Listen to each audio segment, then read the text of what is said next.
Chainsaw Man Chapter 206 is out, let's talk about it. We immediately start off with Denji confronting the Falling Devil and him for some reason focusing on her breasts. Yoru then tells Denji to go save her first, and Falling Devil surprisingly lets him. Falling Devil then says she doesn't care what Denji and Yoru do as long as they don't get in her way, since all her goal is to cause the havoc that Death Devil has then enforced her to do earlier. As we see a bunch of the city flying upwards and people wondering like, what the hell? And Denji's like, what the hell?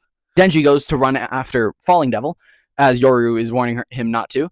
And Denji's about to cut off Falling Devil's head, even though her head is already detached. Falling then removes Denji's chainsaws and is saying he hasn't changed at all since the last time Denji has confronted her. As a man that I am going to assume is Denji's father, crawls out of Falling's mouth, goes on a whole rambling about losing a loved one. And I'm assuming it's Denji's father because on the next page, when the character dies, we see child Denji trying to apologize. Because Denji's feeling a lot of really strong emotions like grief and bad memories, he then gets affected by the upwards falling motion of the Falling Devil's powers. Asa then takes control of the main body and threatens to shoot the building, which Yoru is then advising against it. Yoru keeps on trying to convince Asa not to blow up the building, yet Asa does anyway, as we see this large explosion behind the Falling Devil as Asa and Yoru fall onto the ground. Asa sees Denji falling up to the sky, calls out his name, and starts running up the debris. The chapter ends with Asa jumping up and grabbing Denji's ankle in a inverted way of how Denji grabbed her ankle during the Falling Devil arc. All in all, it was quite an interesting chapter, and I like the whole flashback with Denji's father, because now we have a face to put to the horrendous name that we've